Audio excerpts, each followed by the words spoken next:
Super hit ആവുക എന്ന് പറഞ്ഞാൽ മലയാളി പ്രേക്ഷകർക്ക് അത് മരുഭൂമിയിൽ മഴ പെയ്യുന്ന പോലെയാണ്. പക്ഷെ ഇപ്പൊ ഇടയ്ക്കിടയ്ക്ക് ആ മഴ പെയ്യുന്നുണ്ട്. ഇനി നമുക്കൊരു മഴക്കാലം തന്നെ പ്രതീക്ഷിക്കാം. ഒരിക്കലും ഇല്ല. എല്ലാ സീസണും പിടിക്കുമല്ലോ. സമ്മർ വരും, വേനൽക്കാലം വരും, മഴക്കാലം വരും, തണുപ്പ് വരും. കാരണം ഇപ്പൊ മഴക്കാലം, അതെ, ഇപ്പൊ വേനൽ വരും. കാരണം ധ്യാൻ ചേട്ടന് സിനിമ ഇറങ്ങിക്കഴിഞ്ഞു കഴിഞ്ഞാല് പടത്തിനെ ഏറി കയറ്റുന്നത്, ധ്യാൻ ചേട്ടനെ ഏറി കയറ്റുന്ന ആളുകൾ, റിവ്യൂവേഴ്സ്, അശ്വന്ത് ഒക്കെ നല്ല അഭിപ്രായമാണ്. സുഹൃത്തുക്കളെ അറിയാവുന്ന ആൾക്കാരാണ്. എനിക്ക് ഇന്നൊന്നും ബാധിക്കുന്നില്ല, നിനക്ക് ഇതുവരെ മനസ്സിലായില്ല. എനിക്ക് മനസ്സിലായി. പക്ഷെ നല്ല സിനിമകൾ വന്നു, അത് വളരെ സന്തോഷം, വളരെ സന്തോഷം. അതെ അതെ.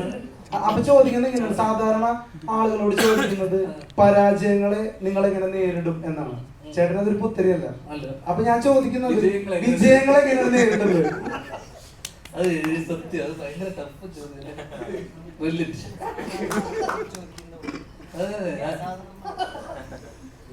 അല്ല, ഇതിപ്പോ ഈ വിജയം ഇങ്ങനെ ഒരു ഇൻഡസ്ട്രിയിൽ വരുമ്പോൾ നീ ആത്മാർത്ഥമായിട്ട് ഉത്തരം പ്രതീക്ഷിക്കുന്നുണ്ടോ? അല്ല, ഇതൊക്കെ ഇതിന്റെ കാരണം ഞാൻ ഈ വർഷത്തെ എന്റെ 12ാമത്തെ പടം. ഈ മാസം എത്ര മാസമായി കാണും? 9 മാസം. 9 മാസത്തില് 12ാമത്തെ പടം, അല്ലെ 10ാമത്തെ പടത്ത് പടം. 10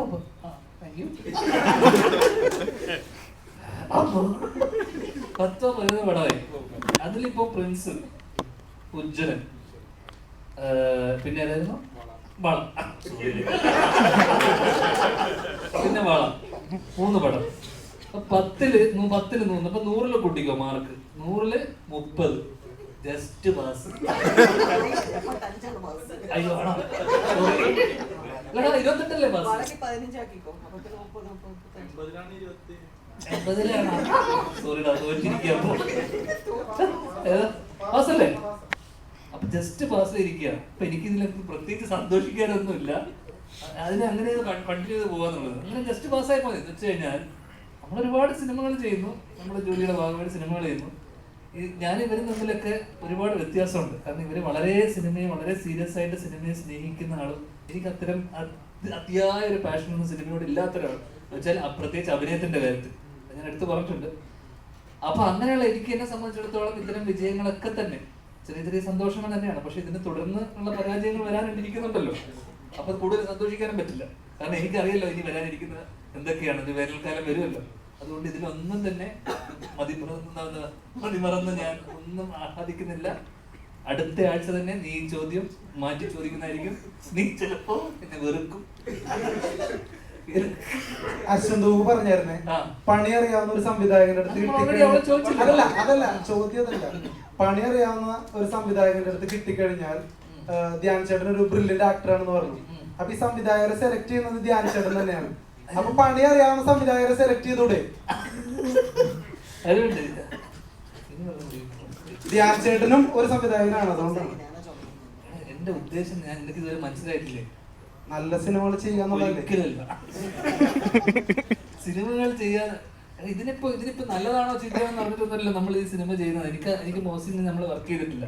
മോസിനായിട്ടുള്ള ഒരു അപ്രോച്ച് നമ്മൾ ആദ്യ തവണ കാണുന്ന സമയത്ത് നമ്മൾ ഒരു സിനിമയോടുള്ള അദ്ദേഹത്തിന്റെ ഒരു പാഷൻ, സിനിമ അതൊന്ന് പലർക്കും പലരും ഇതൊക്കെ കാണിക്കും. ഭയങ്കര ആത്മാർത്ഥതയോടെ സിനിമകൾ വെക്കും. പിന്നെ വന്ന് 2 ദിവസം കഴിയുമ്പോഴായിരിക്കും അറിയാം ഇവരെ പണിയൊന്നും അറിയില്ല. പലപ്പോഴും നമ്മൾ കാണുന്ന കാഴ്ച ഞാൻ പറയണം. പ്രത്യേകിച്ച് പുതുമുഖ സംവിധാനം അവിടെ എത്തുന്ന സമയത്തായിരിക്കും നമ്മൾ അറിയുക പുള്ളി അമ്പലും ബില്ലിനും അടുക്കാത്ത, അല്ലെങ്കിൽ ചിലപ്പോൾ ചില ആൾക്കാർ ഭയങ്കര ഒരു രീതിയിലും അഭിപ്രായങ്ങൾ എടുക്കാത്ത, അല്ലെങ്കിൽ തീരെ ഓപ്പൺ അല്ലാത്ത ആൾക്കാരായിരിക്കും. അപ്പൊ നമുക്ക് ഒരിക്കലും ജഡ്ജ് ചെയ്യാൻ പറ്റില്ല. സിനിമ ഞാൻ പറഞ്ഞില്ല, പല ഘട്ടങ്ങളിലായിട്ട് വീണു. ഇപ്പൊ സ്ക്രിപ്റ്റ് വായിക്കാറില്ല.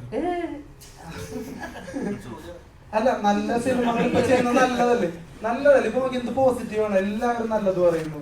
അതിനപ്പോ എന്തിനാണ് അത് കണ്ടിന്യൂ ചെയ്തത്? എന്റെ ഒരു ഫോർമുല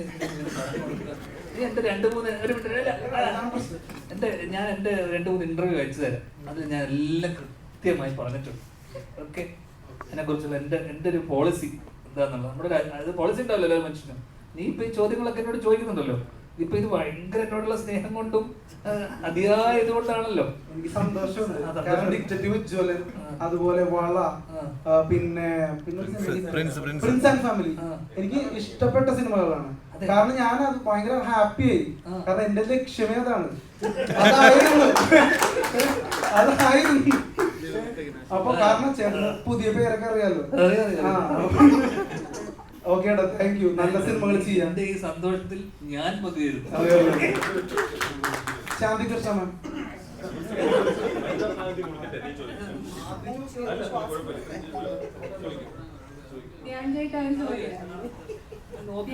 ാണ് ഇപ്പൊ മസ്തി വിത്ത് മസ്താൻ എന്നുള്ള പേര് ആയിരുന്നല്ലോ നല്ല. എന്തുകൊണ്ടായിരിക്കും മസ്താനി വേഗം ഔട്ടായി പോയെന്ന് തോന്നുന്നുണ്ടോ? എന്നാലും ഉത്തരം അത് ഇതിനെ കുറിച്ച് ഞാൻ വെറൈറ്റി മീഡിയ തന്നെ ഇന്റർവ്യൂ കൊടുക്കുന്നുണ്ട്. അല്ല എന്നാലും നമ്മൾ എല്ലാരോടും പറഞ്ഞൂടെ? അതിന് ഇത് നമ്മൾ വളരെ കുറച്ച് സംസാരിക്കുന്നത് ഓഫ് ടോപ്പിക്, അതുകൊണ്ട് സംസാരിക്കാം. കംപ്ലീറ്റ്ലി ഓഫ് ടോപ്പിക് ആയിപ്പോയി. ചിലപ്പോ അവിടെ ബിഗ് ബോസ് ഞാൻ പോകും, അപ്പൊ കാണാം. ബിഗ് ബോസിൽ പോവോ? പക്ഷെ അതിന് മുന്നേ അവള് പുറത്തേക്ക് പോയി. ആ ഇഷ്ടമാ നമ്മളൊന്നും വേണ്ട. ഏഷ്യാനെറ്റ് ന്യൂസിലൊക്കെ ആയി.